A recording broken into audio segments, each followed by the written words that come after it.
हरिओम तत्सत। आज थोड़ा सा हम चर्चा करेंगे कि जीवन की सबसे बड़ी सफलता क्या है।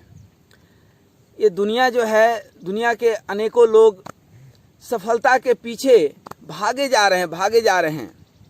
भागम भाग मची है, यह ना समझते हुए कि सफलता क्या है, सबसे बड़ी जीवन की सफलता क्या है। लोग सोचते हैं कि हम खूब पैसा कमा लें, खूब घर द्वार बना लें, खूब शोहरत हासिल कर लें, बहुत बड़ा पद हासिल कर लें, लेकिन क्या यह परमानेंट है? जीवन में नथिंग इज परमानेंट। ठीक है, तो जीवन में जब कुछ अस्थाई है नहीं तो फिर भागम भाग किस लिए है? क्या हम उस चीज के लिए भी भाग सकते हैं? क्या उस चीज के लिए भी मेहनत कर सकते हैं जो अस्थाई है? तो जी हाँ, एक सफलता है जो पूर्णतः अस्थाई है, और वह है आध्यात्मिक अनुभव, आत्मपद, भगवान की भक्ति, जो कभी नहीं मिटनी है। और वह संसार से थोड़ा सा अलग हट करके हम जिएं तो वह आत्मिक सुख के साथ साथ परम सुख, परम आनंद देती है। लेकिन इसका अनुभव हर व्यक्ति नहीं कर सकता है। लोग कहते हैं कि गोस्वामी तुलसीदास जी को पत्नी ने डांट दिया तो सन्यासी बन गए। ऐसा नहीं है। पत्नी के डांट से यदि वो सन्यासी बने होते तो आज हर घर में लोग सन्यासी ही रहते। गौतम बुद्ध राजमहल से उब गए थे तो सन्यासी बन गए? नहीं, उनके अंदर सन्यास उतर गया, इसलिए राजमहल छूट गया। जीवन में दो चीज होता है, एक होता है छूटना, एक होता है छोड़ना। जब आप छोड़ते हैं तो वह मन से नहीं उतरता है, वह कहीं ना कहीं उसकी अफसोस रह जाती है कि काश। लोग बोलते हैं, एक आदमी है, बोलते हैं हमारे साथ कि जो है हमने तो लाखों रुपया पे लात मार दी। मैं उनको बोला वो लात अच्छे से नहीं लगी होगी, क्योंकि लात लगी होती तो मन के अंदर आपके कशिश नहीं होता, अब वो कशिश बची रह गई। तो ये जो संसारिक पद है, इसमें भी दो तरह के पद और धन और जो भी आप प्राप्त करना चाहते दो तरीके से हैं। एक तो मेहनत से, और दूसरा होता है कि चापलूसी, छल कपट, प्रपंच, माया, ये सब से आप प्राप्त कर लेते हैं। जब छल कपट, प्रपंच, चापलूसी और इन सब चीज़ों से आप पद या धन प्राप्त करते हैं तो आपके अंदर तीन साइड इफेक्ट आते हैं: आलस्य, अहंकार और आत्म प्रशंसा की भूख। और जब आप आध्यात्मिक अनुभव में जाते हैं तो संसारिक वस्तुएं स्वतः धीरे धीरे छूटने लगती है, तो ये सारे दुर्गुण आपके अंदर कभी नहीं आते हैं। तो इस आध्यात्मिक अनुभव को अनुभव करने के लिए कई तरह के जो है भक्ति बताई गई हैं, जिसमें नवधा भक्ति सबसे उत्तम, 9 भक्ति जो है 9 तरीके बताए गए हैं। उसमें सबसे जो बढ़िया जो है भक्ति है वह है दास्य भाव। जैसे कबीर दास स्वयं को भगवान के चरणों में समर्पित कर दिए, तुलसीदास वह दास्य भाव को स्वीकार कर लिए। तो जब आप दास्य भाव को स्वीकार करते हैं, दास्य भाव जब आप स्वयं से किसी को मालिक स्वीकार करते हैं तब आप दास कहलाते हैं। जैसे कबीर दास स्वयं को अर्थात भगवान को उन्होंने मालिक समझ लिया, तुलसीदास। और जब किसी के अभाव और प्रभाव के कारण आप किसी को मालिक मानते हैं या कोई जबरदस्ती आपको अपने अधीन कर लेता है तब आप गुलाम कहलाते हैं। तो तुलसीदास या कबीरदास गुलाम नहीं थे, वह तो दास्य भाव, दास थे, भगवान के दास्य भाव को उन्होंने स्वीकार किया।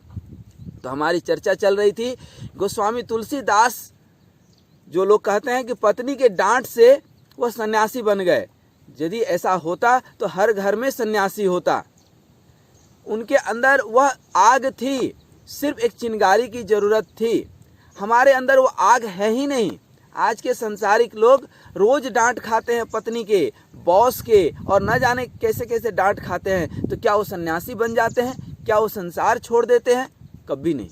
वो संसार में ही उलझे रहते हैं, वहीं उलझे उनका दिमाग वहीं उलझा रहता है कि किसके साथ क्या बोलना है, क्यों बोलना है, कैसे बोलना है, कैसे किसी का पद हासिल करना है। अच्छा, एक चीज़ और आप ध्यान दिए होंगे, ये जितने भी संसारिक पद हैं, आप उस पद पर विराजमान हैं और ठीक आपके नीचे वाला उस पद को हासिल करने के लिए आपको गिराने के उसमें लगा रहता है, आपको अनुभव नहीं होता है और किसी दिन आपको वो गिरा करके खुद वहाँ विराजमान हो जाता है।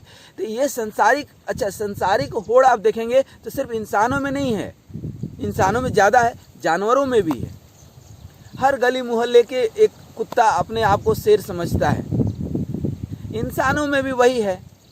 तो इस संसारिक पद में, इस संसारिक प्रतिष्ठा में क्षणभंगुर प्रतिष्ठा है और आप उससे प्रतिष्ठा की उम्मीद करते हैं जिसकी खुद की कोई प्रतिष्ठा नहीं है, उससे सम्मान की उम्मीद करते हैं जिस खुद जो है अपमानित है समाज में। तो एक जो पद है आत्म पद, उसको थोड़ा हम लोग अनुभव करें, आध्यात्मिक अनुभूति अपने अंदर लाएं। और वो अनुभूति बहुत सारे ज्ञान अर्जित करने से कभी नहीं मिलेगा, कभी नहीं मिलेगा। कैसे मिलेगा? माम एकम शरणम ब्रज, सिया राम मैं सब जग जानी। अर्थात इस पूरे संसार को भगवान का स्वरूप समझ करके जब अपने आप को समर्पण कर देते हैं, तर्क नहीं, तर्क करेंगे तो जीवन में नर्क मिलेगा, और जब समर्पण कर देंगे स्वाभाविक रूप से तब स्वर्ग मिलेगा। समर्पण ही स्वर्ग है और तर्क ही नर्क है। परिवार में भी आप देखिए, जहाँ जितना तार्किक परिवार होगा, एक दूसरे से तर्क करेंगे, वहाँ जीवन में, वहाँ परिवार में नरक शामिल हो जाएगा। लेकिन जहाँ समर्पण होगा वहाँ पर स्वर्ग होगा। तो आइए हम परमपिता के चरणों में अपने आप को समर्पण करके और ध्यान में उतरें, खुद में खुदा को खोजें, आत्मा में ही परमात्मा को खोजें। यदि हम संसार में, किसी किताब में, कर्म कांड में, मंदिर और मस्जिद, गुरुद्वारे और चर्च में खोजने लगेंगे भगवान को, तो कभी नहीं मिलेंगे, कभी नहीं मिलेंगे। ये सारे कर्म कांड हैं, ये सारी परंपराएं हैं।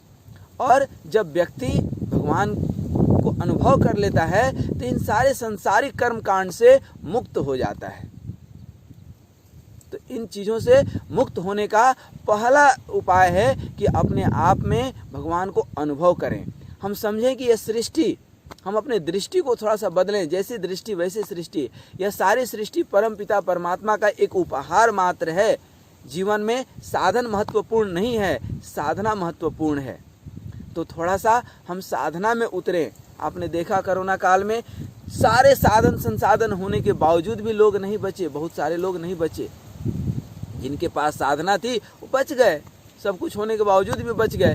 तो साधना का सबसे पहला उपाय है कि कहीं भी एकांतवास आप करें। थोड़ा सा एक मैं उपाय बताता हूँ, बाद बाकी धीरे धीरे उपाय स्वयं ऊपर वाला आपको बताते जाएगा।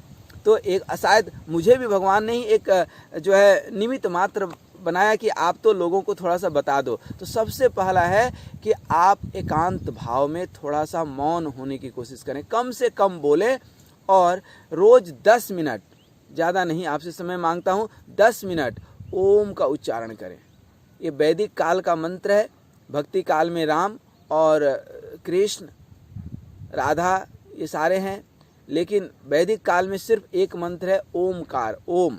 तो हम लोग जो है कहीं भी शांत भाव में बैठ करके ओम ओम ओम ऐसे 10 मिनट करें। 10 मिनट जब आप करते हैं ना, तो इस ओम के उच्चारण से जो सर के अंदर, आपके ब्रेन के अंदर करोड़ों न्यूरॉन्स हैं, वो सारे एक्टिव हो जाते हैं और आप अनेकों रोग, क्लेश और विकार से भी जो है मतलब कि जो है मुक्त हो जाते हैं। तो ये बहुत ही प्रभावशाली मंत्र है और इससे आप जो है भगवान की ओर जो है पहुंच सकते हैं। बाद बाकी तो कीर्तन, भजन, कर्मकांड और ये सारी चीज़ें तो ठीक है अपनी जगह पर, ये तो श्रद्धा और विश्वास की विषय वस्तु है। लेकिन यदि उसके में विश्वास हो गया तो आपका जीवन धन्य हो गया। आइए हम सब मिलकर के अपने जीवन को धन्य बनाएं। और यह मानव जीवन, यह जीवन न संघर्ष है, न जीवन समस्याओं का मकड़जाल है, न जीवन जो है संसारिकता में फंसने का। संसार बसने के लिए है, संसार फंसने के लिए नहीं है। संसार में बसिए, संसार में फंसिए नहीं।